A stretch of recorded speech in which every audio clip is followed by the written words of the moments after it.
mercy, by grace of God. Nandiyan dyan yung ating kaligtasan, no? Hindi dun sa buhok, no? Kawawa, yung mga matatandang na babae na napapanot na nawala ng buhok, hindi na sila maliligtas. At wala na silang kaluwalhatian dahil napanot na sila dahil sa haba, sa tanda na nila na wala na sila ng buhok, hindi na rin pala yung maliligtas. Kawawa. Di ba? Walang ganong aral, brother, no? Hindi yan aral ng mga early Christian na kapag nagpaputol ka ng buhok, ikaw ay babaeng naubusan na ng buhok, na wala ka ng glory sa Diyos. Hindi. Ang tinitingnan ng Diyos, yung puso, yung isipan mo, at yung iyong paniniwala at panananalig sa Diyos. Yung puso mo, yung isipan mo, hindi yung iyong physical body. Ang tinitingnan, ang binabasa ng Diyos, yung iyong isipan, yung iyong puso, kung ano ang laman yan. Dahil hahatulan ka ayon sa iyong ginawa, hindi ayon sa haba ng iyong buhok. No? Hahatulan sila, sabi ng Revelation, ayon sa kanilang mga gawa at ibibigay sa kanila ang kanilang ginagtimpa, mabuti man o masama ang kanilang ginawa, hahatulan sila batay sa kanilang mga ginawa. Hindi sinabing batay sa haba at iksi ng kanilang buhok. Walang ganon, Mars, no? So dito natin malalaman na ang pananampalataya ng mga early Christian po ay hindi po nakabase sa buhok gaya ng sinasabi niya, no? Wala pa pong mababasa na kapag maigsi ang buhok mo, mahaba ang buhok mo, hindi ka na maliligtas, at magmahaba buhok mo, maliligtas ka. Wala pong ganong turo, no? Sa kanila meron. Di natin alam, no, tinatanong ko to, kung saan niya pinulot yun, hindi naman niya masabi, no? Kung saan yun. So, napakalinaw ng ating mga ginagawang pagtalakay dito na yung unang Korinto 11:4 and the following verse ay patungkol po iyon sa mga Hellenistic custom na mga nature o kaugalian na nila na kailang nakagisnan na sinasabi ni San Pablo, yung gano'n nilang kaugalian o nature. The nature itself teach you. Ang kalikasan na rin ang nagturo sa inyo. Hindi sinabi ni Apostol San Pablo na ako ang nagturo sa inyo na ganito kayo, ganyan kayo, habaan ninyo yung buhok, wag kayong wala. The nature itself teach you. Sabi ni Apostol San Pablo. Nature po niyang mga Hudyo o katutubong kultura nila yon, yung ganoong pagpapahaba at papabahigsi ng mga Greek or Hellenistic people that time. At sabi doon sa 16, ulitin ko, ang sino mang gustong makipagtalo, isa lang ang masasabi ko, wala po ka sa aming pagsamba. Sabi niya, sa aming pagsamba, wala kaming ganoong kaugalian maging ang mga iglesia ng Diyos. Pero sa kanilang iglesia ng Diyos, meron silang ganong kaugalian. So hindi yun ang sa kanila. So doon pa lang makikita natin na hindi sila talaga yung sa Korinto tinutukoy, no? Kasi walang kaugalian doon eh. Gaya ng sinabi ng ating kaibigan, meron daw na pag nagpaputol ng buhok ay hindi na maliligtas, hindi na papasok sa langit. Eh, wala namang ganon. Okay. Pangalawa, bago natin sana i-interpret yung Biblia, tandaan natin, yung Bible may mga context yan. At meron yan text at merong context. If there's a text, there's is a context. Titingnan natin at dapat nating alamin during that time kung bakit sinasabi ng mga apostol yung mga ganong pangungusap. Dahil that time, umiiral ang mga Hebrew at Greek tradition, custom during that time. No? During that time, umiiral ang mga customary that time. Huwag nating i-interpretation o bibigyan ng kahulugan ang Biblia sa modernong panahon. Isinulat yan doong panahon na yun kung bakit niya nasabi yun, uunawain mo yun kung ano yung tradisyon na umiiral that time, kung bakit sinabi ni San Pablo yung ganong pangungusap. Para maintindihan natin yung nilalaman ng konteksto na yun. Hindi yung narinig lang natin sa ating mga ngaral na gano'n, pagpahaba daw ng buhok, pag pinutol, wala nang kaligtasan, hindi napapasok sa langit. Hindi po gano'n ang konteksto nun, no? Hindi po gano'n. Ayon sa ating mga ginawa, doon tayo hahatulan, no? Mabuti man o masamang ginawa mo, hahatulan ka ayon sa iyong ginawa. Hindi dahil sa pagpuputol ng buhok mo, doon ka hahatulan. Kundi sa ayon sa inyong mga gawa, kayo hahatulan. Hindi sa pagpapagupit ng buhok na mahaba at maigsi.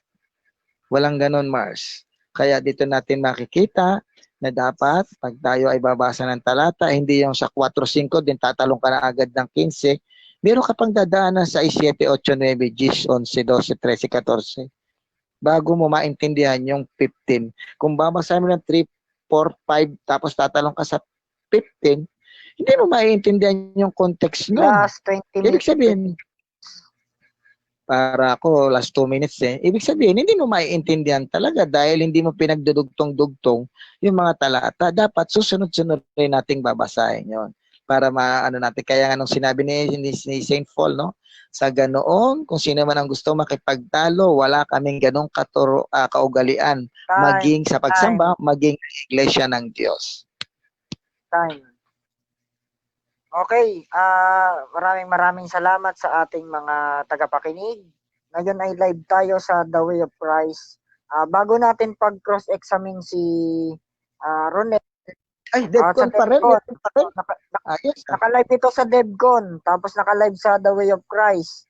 Bago natin umpisa, Rasha, mula umpisa, na-record mo? Yung pangalawa. Di ba, si ano na lang magbibigay sa akin ng buo. Sino to? Si Win, no? Win, bibigyan mo ako, abo.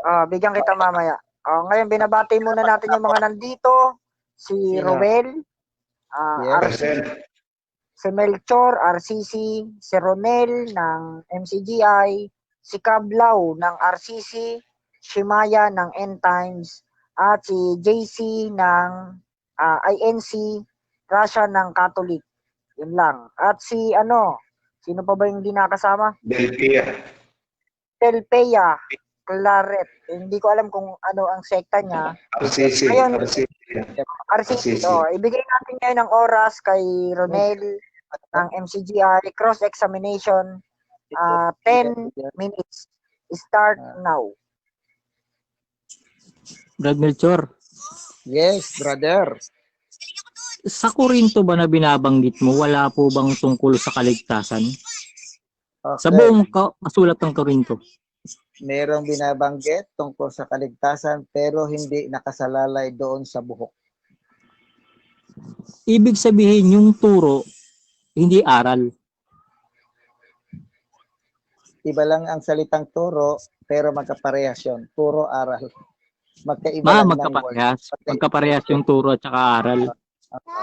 Ibig sabihin, tama po pala tama po pala yung unang Korinto 15:1.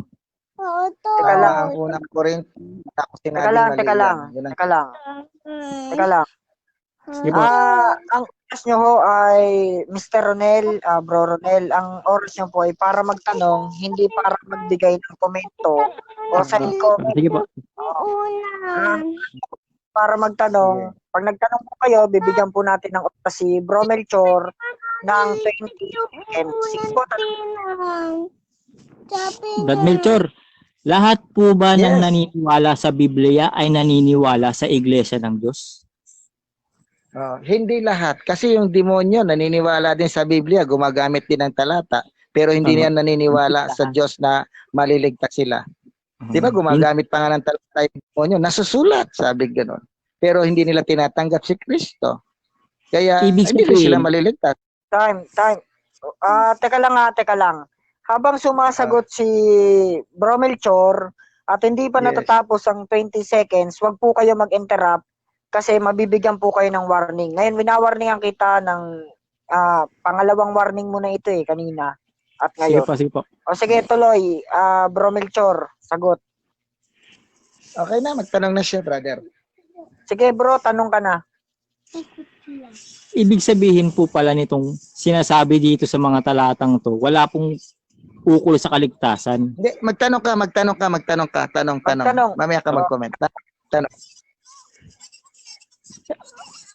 Bali kung itong talata po na binabanggit ninyo about sa ano? Brother, tanong. Sa Iglesia ng Diyos po ba ito? Sa Iglesia, sige. Oras nyo po para magtanong. Sige po. Magtanong po kayo, sasagutin. O sige. Sa iglesia ng Diyos po ba ito o sa labas ng iglesia?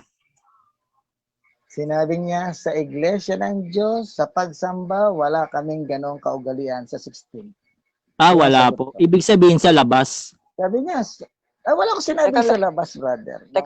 Teka lang. Wag kayong mag-i-interrupt habang hindi pa natatapos ang 20 seconds. Tsaka may na-winarningan kita kanina, Pasensya na, 2 pasensya na warning po. mo.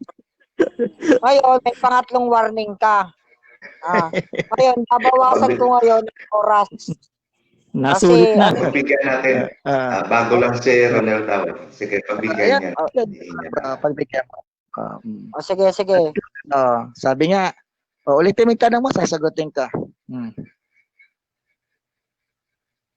brother, tanong ka na. Tanong ka na. Nakatulog yata si brother. Brother, Brother. sabi ko, tanong ka, hindi matulog. Baka nakamute siya. Nakamute.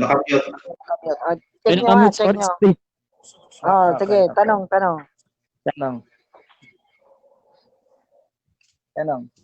Ito po bang sulat na ito ukol sa iglesia ng Diyos o sa labas? Okay. Yung unang Korinto na in the following verse, siyempre sa Biblia yan, sa Korinto. Pero yung sinasabi niyang costumbre sa mga Grego, ikaw na rin magsabi, nasa Korinto siya at ang mga nandoon ay mga Grego. Yun ang sagot ko. Yung paulit-ulit niyo po na binanggit na nagpapakemo, napangaralan po ba ng iglesia ng Diyos o hindi? Okay, yung nagpapakemong sinasabi ko sa iyo na nalulugas yung buhok, no? Kung halimbawa, miyembro nyo na nagpakemo, natanggal yung buhok, sabi mo hindi maliligtas pagka nagpagupit o no, bumawas yung buhok, ay wala pong ganong tinuturo ang ating simbahan. Kahit ang aming simbahan, maging ang simbahan sa mga early Christian, walang Time. ganon, no? Time. Question. Ano? Magkapareho po ba yung pagupit at nalalagas? Okay. Magkaiba yung pagupit sa nalalagas, pero pareha silang natatanggalan ng buhok. Yun ang sagot ko. Kasi sabi nyo, nakabatay sa buhok kapag ang buhok ay nagupitan o humikli, ay wala ng kaligtasan. Yun ang sagot ko. Intention po ba yung nalalagas? Okay. Merong intention, merong hindi. Dahil yung may chemo ay yung mayroong cancer, pag kinemo ka, obligado talagang tatanggalan ka ng buhok. Intention yun. Yun ang sagot ko. Gugupitan ka talaga. Dahil pag nilaser ka, tatamaan yun. Yung pagupit po ba, intention po yun? Sige, tanong.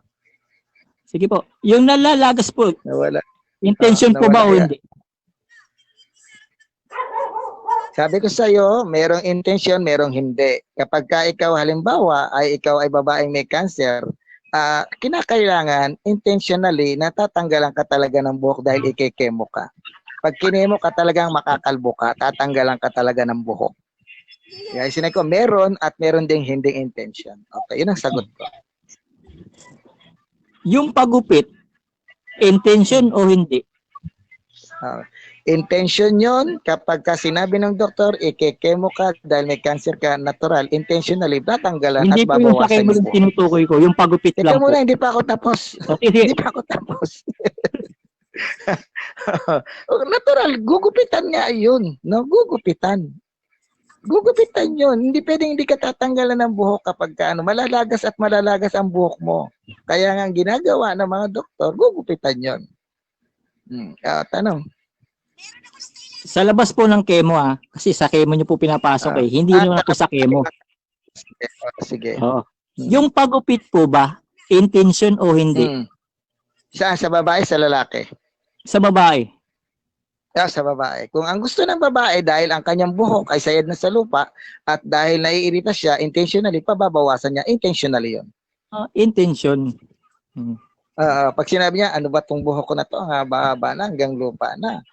Gusto ko ng pagupitan. Tatawag na, pupunta ng salon yun, magpapagupit, ipatitrim, intentionally yun.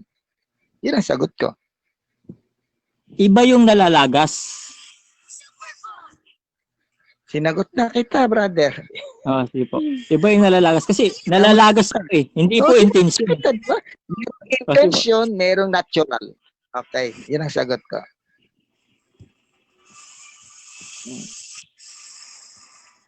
Hello. Okay. Narinig po ako. Nawala po eh. Hello. Okay, Sige, ayun na, wala. bumalik na ako, nakabalik na ako. Pa-confirm lang yung mga Shimaya, pa-confirm lang. Russia, Sige na. pa-confirm. Sige, brother, magtanong ka na.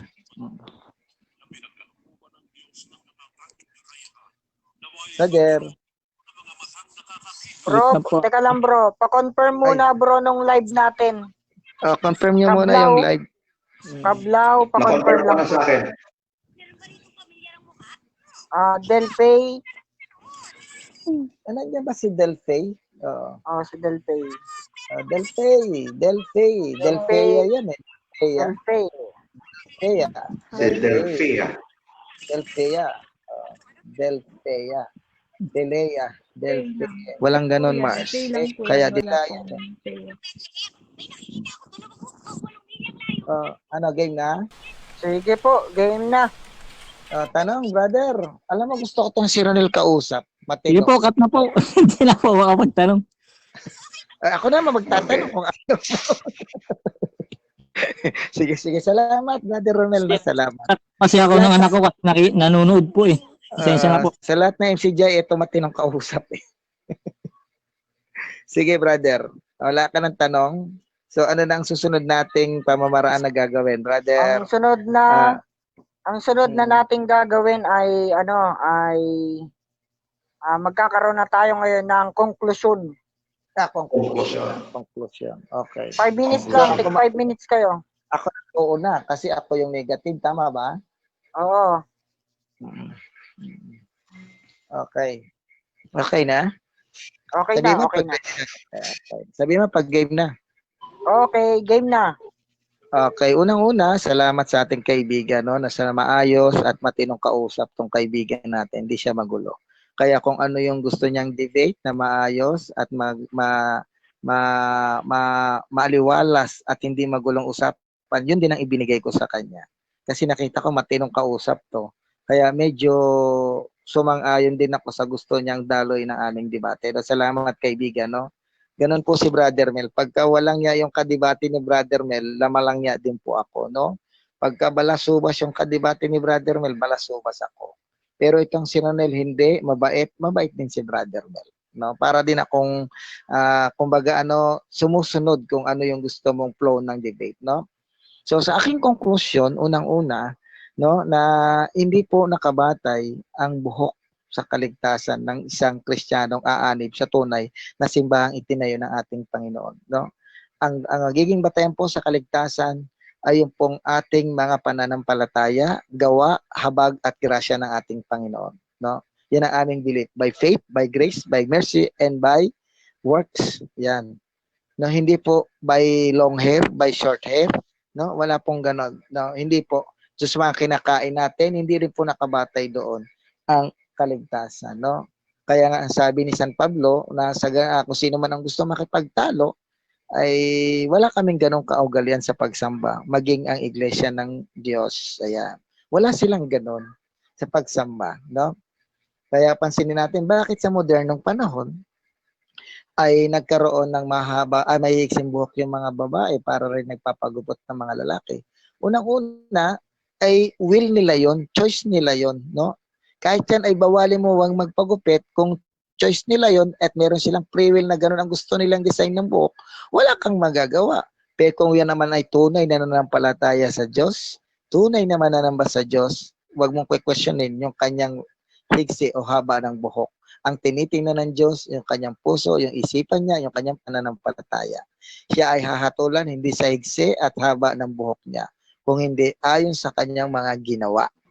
Okay. Kaya kung sasabihin natin na hindi sumusunod yung mga babaeng ganyan, mga ganito nagpapaputol ng buhok, hindi po dapat kine-question yon. Free will nila yon. Kung ayaw nilang mahaba yung buhok, wala tayong magagawa. Kung gusto nila na maigsi buhok, wala tayong magagawa.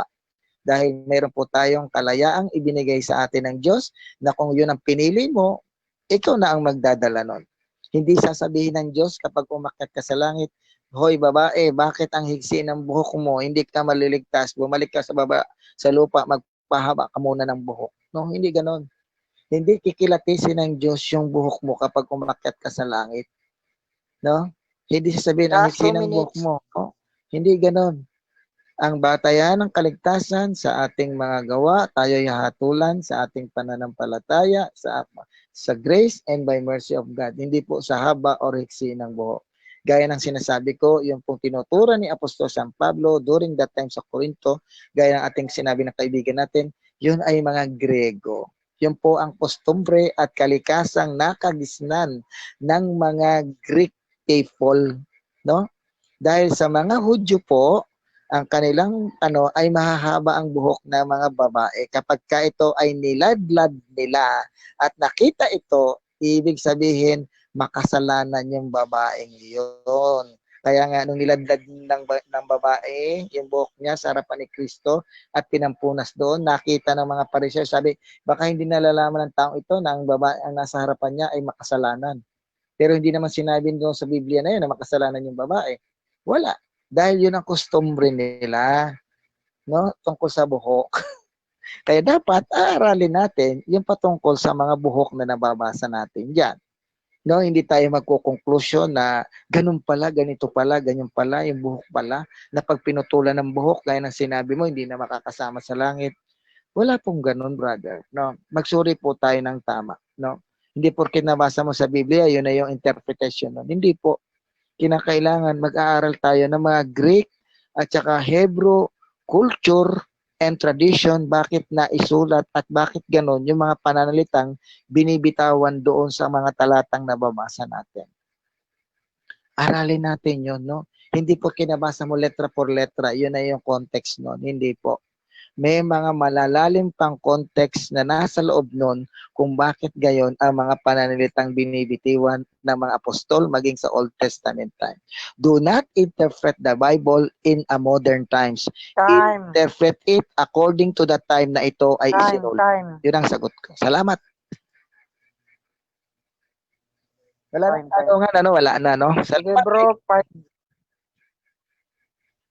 meron pang meron pa siyang Meron pa siyang 5 minutes. conclusion. 5 minutes.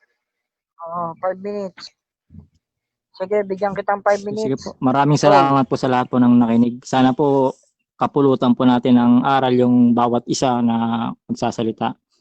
Dito po, tinanggap niya po kanina yung ang turo ay aral. Kaya babasahin ko na lang po yung talata. Kayo na lang po ang mag-isip tungkol sa talata. Dito po, sinasabi sa 11:2,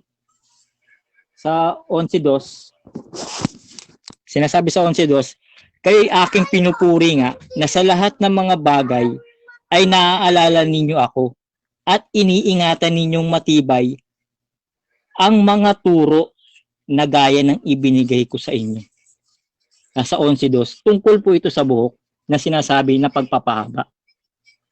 Tapos, dito lang po sa talata na sinasabi sa 15:1 ng unang Korinto, ngayon ipinapatalastas ko sa inyo, mga kapatid, ang ebanghelyo na sa inyo ay aking ipinangaral, na inyo namang tinanggap, na siya naman ninyong pinanatilihan, sa pamamagitan naman nito'y ligtas.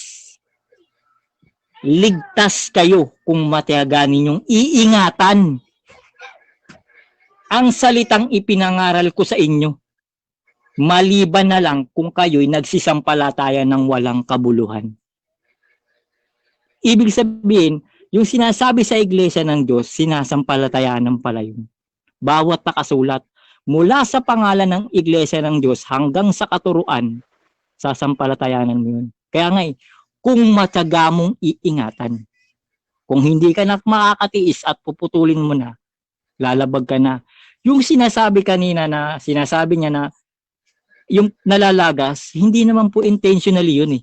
At yung mga taong yun, hindi po sabihin po natin na, hindi po natin sila napangaralan. Sinasabi po ito sa nakapakinig ng aral. Ang kaligtasan. Kasi, pangangaralan mo yung wala namang ituturo mo sa kanya yung salita, hindi nga niya tinatanggap. samantalang yung turo na yun galing sa nakasulat. Kaya nga, ang ganda ng talata po na sinasabi dito sa 14:37,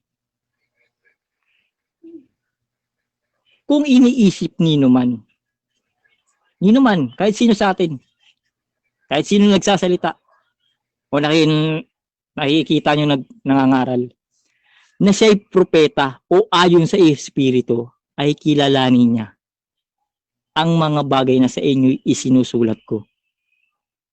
Mahirap po kasi magbigay ng salita lang.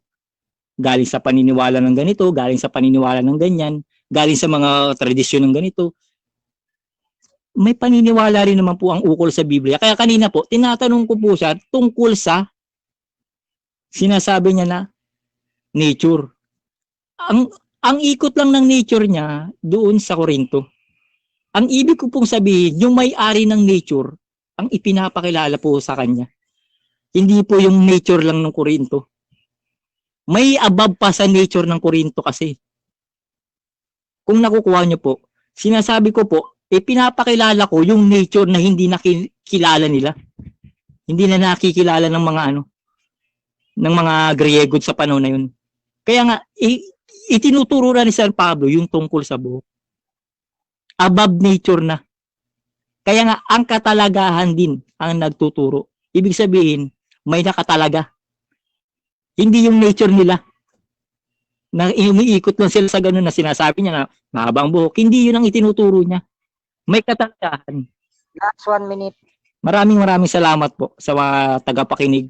Pasensya na po kung may natamaan pong paniniwala. Ito po Ay, ay may 1 minute ka pa. Brother, may 1 minute ka pa. Sayang. Sige po, tatapusin ko na po dito kasi Dagdagan mo pa, dagdagan mo. maraming salamat po. Sana po lahat po ng nagsasalita, ito po ang magandang pag-aralan natin. 5 salita lang, basta naiintindihan. Maraming salamat po. Ingatan po nawa po tayo ng Panginoon. Maraming salamat sa Diyos. Salamat, brother. Thank you. Ayun. Okay. Salamat mga brother sa ating magandang topic na Maganda kausap napag-usapan. tong Muli tao to. ay ating mga kasama na si Rasha, si Melchor, si Ruel at si Delpay na pare-pareho po Si silang RCC. Si Delpae. Ala pala Delpae. dito. Si Delpay Si at Delpae. Cablaw. Delpaes. Delpaes ba? Delpaes.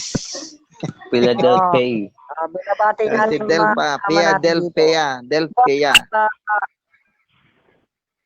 Yung Ruel. iba nasa chat box. Ibigay mo na sa akin yung Nakakagulo sa chat box. brother, bigay mo sa akin yung record para ilagay natin sa YouTube channel natin. Rowen, magtatanong ako kay Ronel. Pwede ba?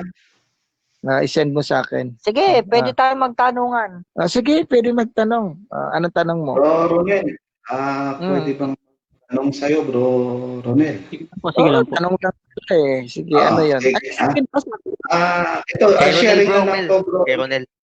Kay Ronel, sorry. Okay, Ronel.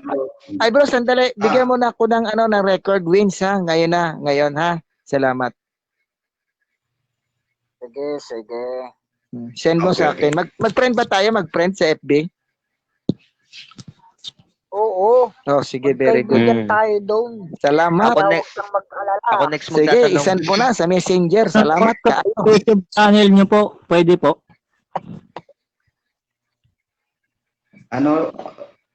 Yes, Bro Ronel. May sinabi Brad si Melchor, Bro. pwede pong panoorin ko na lang po sa YouTube channel niyo yung laban po natin para mapag-aralan ko rin po yung mga salita ko. Baka sige, may... walang problema. Yes. Maraming salamat. Bro Ronel. Thank you. Maganda yun. Buti pa Okay. mabuti yung kaibigan natin na to. Sige. Ito common lang itong mga tanong ko, parang nag-uusap lang tayo, bro. Ha? Oo. Bro Ronel, tatanong ko lang kung ilang taon ka nang naka-anib sa ADD? Awa tulong ng Panginoon po. Umabot na po ako ng 5 taon po eh. Tagal mo. So bago ka pa rin, millennials, kumbaga. Bago lang din po. Okay. So po talaga, Catholic po talaga ako. Wow, sige. Okay lang. Sige. Okay lang to. Usapang kaibigan lang to. Parang nagiinuman lang. Tanong na. So kung ganun pala, hindi mo naabutan yung mga unang kaugalian sa pagtitipon at mga aral ng MCGI way back 1992. Tama ba? Binabahagi na rin po sa amin yan kasi nung mga time na yun nga po yung lagi naming ini-insist sa amin na yung mga namamali sa diwa darating sa pagkaunawa. Kung may malino ang una, itinutuwid naman po. Hindi naman po galing sa ibang paniniwala. Mismo sa loob din po, tinutuwid. Okay, so hindi mo pala nasaksihan ang unang aral ng mga nakakaloob ang miyembro ng MCGI sa taon ng mga 90s. Kasi saksi ako dyan sa MCGI nung unang 90s ay Bro, Jehovah ka pala kasi saksi ka eh. patay tayo siya. Saksi pala. Saksi ni Batman. So, nasaksihan ko kasi kung balikan mo rin, kung manonood ka, Bro Ronel, manonood ka ng mga video ni Eli Soriano sa programa niya nung nasa Channel 12 pa, noong mga 1980s, 90s. Si Sister Los halos nagpapaganda at pagpagupit ng buhok. So, huling doktrina na pala ninyo yan. Ang naabutan mo. Yun po ang ano ngayon parang ang ini-insist po kasi sa amin na aral. Sa huling mga panahon, darating yung pagkaunawa. Kumbaga, nung mga panahon po na yun, kasi pinapaliwanag naman po ni Bradley. Halimbawa, tulad po ng sa paninigarilyo nila, inaamin naman po niya yun. Na dati naninigarilyo sila hanggang sa darating yung pagkaunawa na tatanggalin talaga yung mga aral na mali. So, bakit yung... excuse me. Sige. So, yung Ayun pala na yun. Sige, yun lang muna. Thank you. So, yung time pala na yun, that time na gano'n, wala pa pala sila pang unawaan noon. Kailan lang kayo nagkaroon ng unawa?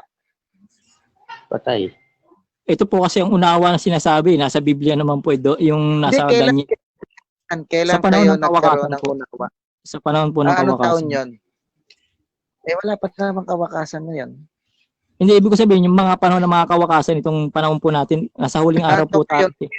Mga huling araw sa panahon natin. So, ngayon, kaya nyo nauunawaan yan, ngayon lang kayo ulit nakakaunawa. Pero during that time, wala pang pangunawa. Kasi sabi mo, hindi pa niya nauunawaan, kaya inaamin nila na tama? Oo, yun nga po, ipinagkaloob lang naman po kasi yun eh. Hindi naman po namin kinuha kung kanina po yun.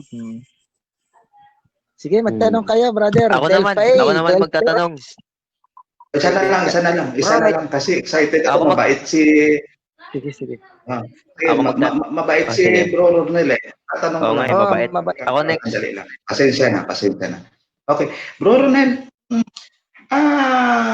nung ikaw pa ba'y Katoliko, sa naririnig mo kay Blumenthal na aral na dati rin tong ordinaryong mananampalataya, nagsisimba lang, na ayun lang, may pare, may misa. Nung ikaw ba, katulad ka rin ba namin na dati walang aral pero inaral namin at nakita namin, mayroon palang sagot ang simbahan. Nangyari sa iyo yan nung Katoliko ka pa, Brad, bago ka na nahikayat dyan kay Soriano. Yun lang. Thank you. Mula pagkabata, lagi po ako nagtatanong sa sarili ko. Kasi isa lang pong tumatak sa isip ko. Yung sinabi sa akin ng nanay ko na si Kristo ay Diyos. Kaya habang tumatanda po ako, nagkakaroon ng kalituan sa isip ko. Kasi binabanggit po nila yung Ama ay Diyos, si Kristo ay Diyos. Hanggang sa nakinig po ako sa Katoliko, lagi ko pong inaaral din yung pangangaral lang ng sa simbahan. Pero yung actual talaga na makausap ko yung pare, makausap ko yung mga sakristan, wala po ako. Kasi ang pangarap kasi ng nanay ko sa akin, maging sakristan. Kaya lang, nung time na yun, hindi ko po kasi alam kung paano aaralin yung Biblia. Kaya lahat po ng dumarating sa akin, hindi ko po tinatanggihan. Lahat, saksi ni Jehovah, dati ng mga panahon na wala po ako sa MCGI. Kaya lang, kung nasa MCGI na po ako, halos lahat ng tanong sa isip ko, nabura po eh. Parang nagkaroon ng liwanag. Hindi ka pala umabot kay Brother Melchor. Sana may programa yan, itanong mo. Sayang. Oo. Sana sa akin. Bro, sana Ako na problema kung magtatanong. mo kay Eddie Rosiano. Rosiano. Mm. Sige Rosiano, po, thank you. ano? Oh, Bro, ako naman bro magtatanong. ako naman magtatanong. Ako next. Bro, Sige po. bro, ako naman magtatanong. Bro, alam mo bro, ilang taon ka na nga sa Ay MCGI? bro, yung video nasaan? 5 years po ako tulong ng Panginoon. Nasend ko na sa'yo. Sige, salamat. 5 years. Ibig sabihin, mga 2015 ka na Opo. anib. Tama. Ngayon bro, ako kung tatanungin mo ako, dati rin akong MCGI. 10 years ako dyan sa MCGI. Ngayon, naging level 1 worker ako dyan, dumidistino ako sa mga lokal, nakipag-usap ako sa mga kapatid, nagba-Bible study ako sa mga hindi natin mga kapatid dyan sa MCGI. At awa naman ng Diyos, may mga napaanib din naman na ako ang ginamit ng Diyos. Diyosan, ng Diyos. Oo. Ginamit niya ako para naanib yung mga kapatid na nasa labas ng MCGI, ay naanib ngayon sa MCGI. Ngayon, nahihirapan na akong alisin sila doon. Kasi kung hindi naman ako pwedeng magsalita sa kanila ng harapan, buti nga ikaw, nakakausap kita ngayon. Kung makikinig ka sa sinasabi ko, ay salamat sa Diyos. Kasi yung mga kapatid doon, di na sa akin nakikinig. At sinasabihan, kumbaga kaaway na nila ako ngayon. Kumbaga ay ibinigay na daw ako kay Satanas. Kaya hindi na daw dapat ako kausapin. Salamat naman sa Diyos at nandiyan ka, kinakausap Tiwalag mo. po ba kayo? Ito lang tanong ko. Tiwalag po ba kayo? Hindi ako tiwalag. May video ako bro na nagpaalam ako sa MCGI. Nag-video ako bro. Hindi ko sa'yo, mabigat bro. na hatol sa akin yan kasi sa labas Diyos ang naman ang humahatol eh. Oo. Naintindihan ko naman yan kasi alam ko yung aral dyan sa MCGI. Ngayon ito, tanong ko na lang. Basahin natin yung isang talata sa 5:8 ng Mateo. Ang sabi ba dito ay ganito? Mapapalad ang may mahabang buhok sapagkat makikita nila ang Diyos. Ganun mabrad ang nakasulat.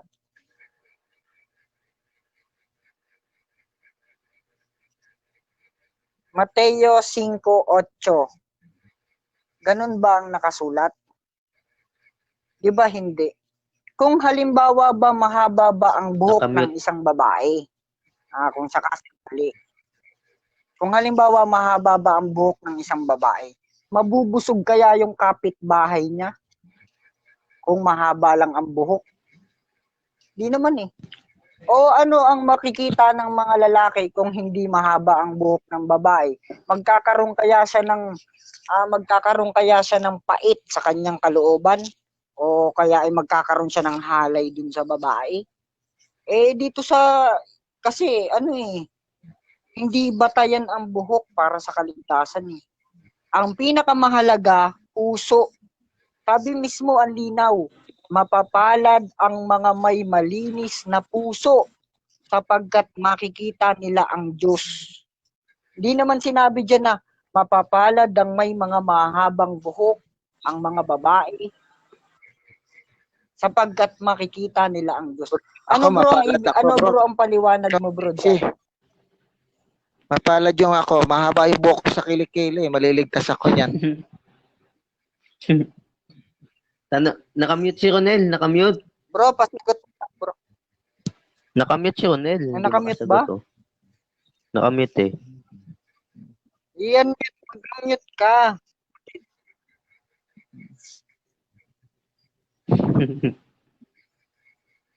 Hindi. Nagtatanong ako sa kanya, tinatanong ko sa kanya kung ang nakasulat ba sa talata ay mapapalad ba ang may mahabang buhok ang mga babae sapagkat makikita nila. Sasagutin ko po yung tanong. Yung binigay niyo po na talata tungkol po sa makakakita sa Diyos. Nakuha niyo po? Sinasabi doon sa talata, mapapalad ang may malinis na puso. Makikita nila ang Diyos. Ganito po. Paano po ba nalilinis ang puso? Siyempre, hindi naman basta sasabihin mo sa sarili mo na malinis ng puso mo. Sino bang naglilinis? Sarili mo o ang Diyos? Siyempre, tatamnan tayo ng salita.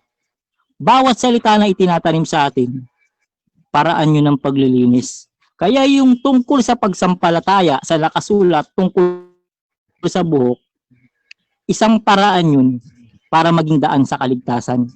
Mabasa ng mga tao, hindi lang ikaw, pati yung makakakita sa'yo, mababasa nila yung nakasulat na may mga taong ganun sa Korinto.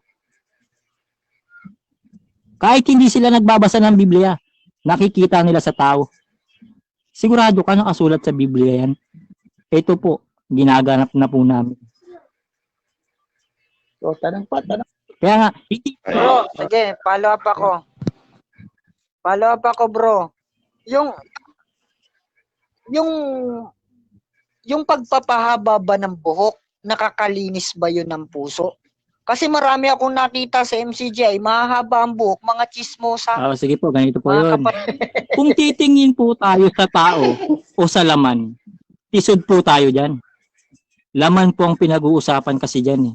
Ang tinitingnan po natin yung araw. Ang tanong sa'yo, yung buhok bang mahaba ay nakakapagpalinis ng Opo. puso? Kasi bakit Ano po ba ganito yun? po ah? Mahawakan mo yung buhok, tapos pupunin mo sa puso mo? Ito ang sagot ko po. Bawat salita na lumalabas sa bibig ng Diyos, nakakalinis po. Bro, yung buhok daw ba? Ultim palitlian. Yung buhok. Paano panlilinis yung buhok sa puso? Paano gagamitin yung buhok panlinis ng puso? May malalim, ganito hindi ko na lang po iuungkat sa inyo, pero may mas malalim pa po dun sa buhok na tinutukoy ko. Kaya lang, ito po ay tinutukoy lang sa sumasampalataya. Sige. Halimbawa, kung kayo po ay kaanib sa iglesia ng Diyos, maaari ko pong bitawan yung salita. Pero kung tututulan niyo po yung salita, hindi ko po ibibigay sa inyo. Kasi mangyayari po, hindi natin pagkakasunduan yung salita ng kapayapaan. Sige. Okay, tanong. Okay. O, Pablo. Elpe, mahaba buhok mo, magtanong ka. Ako, magtatanong ako. Ay, yung palang buhok na mayroong kuto, ay maliligtas ba yun o hindi? Wala yan. Di ba rumikit? Ito ako, bro, magtatanong, bro. Depende sa kuto mo kung may aral yung kuto mo. Bro, magtatanong ako, bro. Babasahin ko lang yung pinag-uusapan nyo dito sa unang Korinto 11:5 hanggang sa 5 nga. Datapot ang bawat babaeng nananalangin o sa 4 pala ako mag-uumpisa. Ang bawat lalaking nananalangin o nanghuhula na may takip ang ulo ay niwawalan ng puri ang kanyang ulo. Datapot ang bawat babaeng nananalangin o nanghuhula na walang lambong ang kanyang ulo, dinanawalan ng puri ang kanyang ulo. Sapagkat gaya rin kung kanyang inahitan. Okay, bro, ang tanong ko, bro, itong sa lalaki, bro, na takip ng ang ulo o lambong sa babae, ito yung buhok, bro, no? Sa inyo? Sa lalaki po, walang lambong. Sa babae, may lambong. Okay, yung lambong nga, bro, buhok yun, di ba? Opo. Okay. Sa lalaki, bro, sabi mo, walang lambong o walang buhok. Dapat pa si Soriano ay kalbo. Patay. Patay. Depende po sa kanya yun eh. Kasi kung may panata rin po siya, gaya ni Pablo, Hindi, wala kayo namang na lang, bro, problema. kayo na lang. Dapat ba ang MCGI, lahat ng lalaki, walang buhok o walang lambong o kalbo, kayong lahat? Hindi po naman sinasabi sa aral na walang buhok eh. Mahalay lang po sa lalaki yung mga mahabang buhok. Hindi naman po Ito, sa basahin ko walang ulit, buhok. bro. Ang Nakuha niyo po? bawat Bro, lalaking... papasa dyan si Kaya Bembo nga. Rocco. Si Bembo Rocco, candidate Sabi yan. dito mo, ang bawat lalaking nananalangin o nanghuhula na may takip ang ulo o may buhok. Di ba, bro? So, dapat pala sa lalaki, walang buhok, tama? Wala po kaming tinutukoy dyan na walang buhok. Yung nga po yung sinasabi ko sa inyo kanina. Lambong eh. Buhok nga to eh. Sabi mo, Ah, ang takip Yung ang lambong, ulo. yun yung buhok eh. Oh. Sabi Hindi na- po yung kabuuan ng buhok ang Boston lambong. kasi yan. Nagiging lambong po kung mahaba. Sige. Sige, okay na ako. Ayun. Okay na Ako yun. naman next. Ako naman. Lambong Ah, kakay. Pablo. Ganun po pala. Ah, ako naman. Magiging Ako naman buhok pala yung lambong pag mahaba. Tama ba? Oo. Yung narinig natin? Magiging Opo, mahaba Parang po ganun. kay lambong. Yun ang mahaba. Parang ganun. Paano yung kilikili ko mahaba yung buhok? Lambong ko ba? Pahabain mo para maging lambong. Maliligtas po dyan yung mga putok nyo. Ayan. Ako naman Sige, Natatakpan ng ba? Next question. Ako magtatanong. Next. Ngayon, ang tanong ko Wait ganito, lang bro, bro. Kablaw, para makarelate ako. Magtatanong ako. Oo. Ang belief ba ng kausap natin pagka Buhok. Pinakailangan daw pinutol yung mahaba buhok. buhok, Hindi na malilig. kailangan mahaba. Para hindi sa lalaki o para sa babae? sa babae. Sa babae mahaba lang, buhok. hindi kasama lalaki. Sama Hindi lalaki. kasama. Sama lalaki, bro, Jesse. Kasama lalaki. Oo, confirm ko lang. Yung tao dapat mahaba ang buhok, ganun ba? Ito po, easy. Kaklaruhin po natin. Yung sinasabi po sa lalaki, pagka mahaba ang buhok, mahalay. Ibig sabihin, hindi ka magpapahaba ng buhok. Pero sa Understand mo babae, about buhok pag mahaba ang buhok ng babae, kapurihan. Oh, so bawal putulin 'yun. Kapurihan Ako saan? naman Kapurihan magtatanong. Kapurihan saan? Kapurihan ng Diyos po. Ako Kaya naman. nga, so bawal. Basahin natin talaga. Teka lang. Bro, Teka lang para basahin makalirate natin nga talaga. ako. Kapurihan Lang, ng sabi babae. niya, kapurihan daw si Diyos. O, di ito Oo. babasahin natin kung kapurihan sa Kapurihan ng lalaki yan. Sige, ito. Oo nga. Tatapat kung ang Tin babae pa may natin mahabang buhok kapurihan ay ng isang lalaki. kapurihan niya. Ibig sabihin, Teka yung lang. ulo niya, walang lambong. Teka lang po. Yung walang lambong, ibig sabihin, ang pupurihin dun, yung Diyos. Kaya nga, Bawal sa ba Diyos ang lahat magpagupit ang ng babae karangalan at para sa iyo? kapurihan. Ganun ba? Bro, Oo. sabi mo kanina, Ganito yun. pag may mahabang buhok ang babae, Ibinuod ko na po yun. Diyos. Ibinuod ko na po. Ibig sabihin ko po doon, kapurihan ng lalaki, maipapasa kay Kristo, maipapasa sa Diyos. Bawal magpagupit ang babae para sa iyo, ganun ba? Kaya nga sabi ko, kapurihan ng Diyos. Kasi kung Bawal kapurihan ng lalaki, kapurihan ni Kristo. Kapurihan ni Kristo, kapurihan ng Diyos. Tama po ba? Bawal magpagupit ang babae, ganun ba? Ang sabi dyan, isang kapurihan niya. Oh. Hindi naman sinabing Kapurihan Naririnig nga pa niya ba po. ako? Kasi tungkol sa asawa niya po, sa lalaki. Kasi ano po yan, kapurihan po, ibig sabihin, may nakakasako po sa inyo na Bawal Kristo. ba magpagupit ang babae, ganun ba yun? Alam niyo na po yan. Belief mo. Kahit itanong niyo na po sa sarili niyo, alam niyo po yan. Nagtatanong nga, kaya hindi ko nga alam. Kara nga Ay, hindi mo makarelate alam mo, ako sige. eh. Bawal. Malinaw. Bawal sa lalaki pwede magpagupit. Hindi. Pwede. So sa babae lang.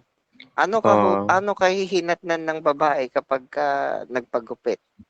Hindi nga daw maliligtas. Nag-debat Ayun. kami kanina eh. Oh, tuloy. Ako next question. Ganito Ako yan. next. Intention Ako po naman. yun. Depende po kasi yun, Brad JC. Kung intention mo na putulin yung buhok dahil laban ka sa aral, wala ka pong kaligtasan nun. Pero yung nagkataon na naputol, halimbawa tulad mo yung sinasabi ng chemotherapy, nagkasakit, may intindihan po yun. Wag lang po yung intentional, yung talagang sasadyain mo para lang magpaganda ka, mag-ayos ka. Kasi nasa ano po yun sa pagsunod nyo po, pagsampalataya nyo po sa nakasulat. Ito ako naman magtatanong. Padaanin niyo naman ako. Unang tanong. Malimit na ipinapangaral ni Soriano, tsaka ng mga dating daano, na sa labas, Diyos ang humahatol. Tama ba, bro? Tama po. Tama. Sa labas, ang Diyos ang humahatol. Mm. Ngayon, kung yung taong nasa labas, o let's say lalaki, tapos mahaba ang buhok, tas namatay, nasa labas mahaba ang buhok. Maliligtas ba o hindi? Maliwanag po yung talata. Sa labas, Hindi. ang humahatol. Oo, Hahatol sabi po nyo. ba ako? Kaya kapatid, Okay. pakinggan nyo pa, Okay. pakinggan nyo. So, wait Pakinggan lang. Patapusin Ang mo Diyos tanong. ang humahatol sa labas. Patapusin mo muna. Oo. Hahatol po ba ako o hindi na? Okay. So, paano mo nasabi kanina na walang kaligtasan ang lalaking mahabang buhok at ang babaeng nagpakalbo? Kung gayon, Diyos ang humahatol sa labas. Ito na po yan. Ayon po sa nakasulat. So, sa 21 makatuwid, po. 15 sa makat... Hanggang 2 Okay. po. Pakibasa lang po siya. Tapos, kasi yung turo at aral magkaugnay. Okay, clarification lang bro, clarification. Sabi nyo, ang sa labas, Diyos ang humahatol. Sabi mo, sino ka para humatol, di ba? Sabi mo kanina, hindi maliligtas ang tao Wala na, po ako o ang sinabing sino babae. ka. Wala po ako sinasabing sino ka. Sabi ko lang po, Okay. Ayun na nga yun eh. Hindi ka pwedeng humatol. Sabi nyo nga, uulitin ko, ang sa labas, ang Diyos ang humatol. Granted. At sabi nyo rin, no, na ang kaligtasan nasa buhok, yun yung stand nyo eh, nasa buhok, nakasalalay ang ganito po kaligtasan yan, ng tao. kapatid. Kapatid. Wait lang. Teka Sa lang ha. makatuwid. Teka lang, Oh, wait papasok lang. mo Wait lang lang. kita. Di Wala pa ka tapos po ang sa tanong. iglesia, wala ka po sa paniniwala ng iglesia ng Diyos. Ayun na Mula nga. sa pangalan hanggang sa katuruan, hindi nyo po tinanggap, hindi po namin kayo hahatulan. Oh, Ang okay, hindi nyo hinahatulan, kami. yung tumanggap, Sa makatuwid, brother, kung hindi nyo kami hahatulan, kaming nasa labas, no? May posibilidad ba na maligtas yung taong namatay na may mahabang buhok, especially sa mga lalaki? ito pong sagot. May kaligtasan o Sa wala? labas, Meron o wala? Diyos, sa labas, Diyos po ang hahatol. Yun lang pong sagot ko po. Okay. Sa labas, Diyos ang mahatol. Wala na pong pagtatalo. Kasi ang tinatopic po natin yung buhok. Okay. About sa buhok, kasama na po sa Korinto yan. Kasi sinasabi doon ni Pablo sa unang Korinto 15:1 hanggang 2, ipinatatalastas ko sa inyo, mga kapatid, ang ebanghelyo na aking ipinangaral sa inyo, kung matyagaan ninyong iingatan. Kasama na po lahat yung mga bagay ng mga isinulat na doon. Kaya nga ipinangaral na po eh. Sige po. Clarification. Yung lalaking may mahabang buhok, especially, no? Yung lalaking may mahabang buhok, namatay, may kaligtasan o wala? Categorical. Sa labas, Diyos ang hahatol. Kunyari sa loob, okay, nasa loob ng iglesia, yung lalaki mahabang buhok, Maliwanag, namatay. laban po sa aral yun. Hindi po Namatay. maliligtas kasi nakasulat po yun sa Biblia. Tumanggap po yun ng aral ha. Okay. Tumanggap po yun ng aral ng Iglesia ng Diyos mula sa katuruan hanggang sa pangalan.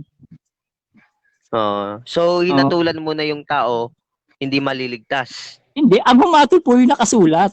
Wag po nyo akong gamitin na ako ang hahatol. Bro, out muna ako ha. Maliligo ako kasi Kasi yung termino na ako ang hahatol.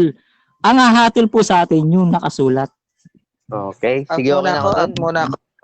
Sige, Salamat. Bro, yung So, record ng video, pahingi i-send mo sa akin. Salamat. Na-send ko na sa'yo. So, okay na yun. Bro, Ronel, Pwede ako mag-share. Pwede ako mag-share. No, isa na lang. Kahit 5 minutes. Habol ako ng isa. Bro Wen. Okay? Bro Wen. Isa lang. Bro Wen. Bro Wen. Sige. Okay. Bro Ronel. Kasi, mapapanood natin na nasa video naman, nasa YouTube, available naman yan. Nung sinabi ni Soriano na, sige, kapag wala kayo sa iglesia namin, lalangoy kayo sa dagat-dagatang apoy. Panghahatol yun o hindi? Ganito po yun. Ang paghatol po kasi sa nakasulat. Ngayon, maliwanag po kasi sa Biblia na sinasabi, pasako po tayo sa mabuti. Ang tanong ko po dito, yung iglesia po ba mabuti o masama? Hindi po. Ang tanong ko, okay yung sa iglesia, sagot kayo. Yun nga po kasi itinutukoy niyo po kapatid. Kasi papasok na parang ano po yan eh. Parang binibigyan kita ng babala. Parang yung sinasabi ng Diyos sa Deuteronomy na binibigyan kita ng babala. Piliin mo ang pipiliin mo, kamatayan o buhay. Nagsasalita yung tao tungkol sa buhay. Ngayon, depende na lang kung tatanggapin mo o parang hindi mo natatanggapin. Depende po sa inyo yan. Okay. Kasi ang sabi niya, sige, lalangoy kayo sa dagat-dagatang apoy. Pero kahapon hanggang ngayon kapatid, wala pa po kasi ako naririnig na ganyan kay Brad Eli. Paki-search mo yung, send ko sa'yo bro ang link. Hanggang ngayon wala pa po ako narinig sa kanya. So bro, kunyari kung dumating yung araw ng paghuhukom, no? Yung araw ng paghuhukom na nandiyan na lahat ng mga tao. Ulitin ko, no, saan hahatulan yung tao? Sa buhok o sa ayon sa gawa? Ganito po yun. Hahatulan sa gawa. Hindi pala sa buhok.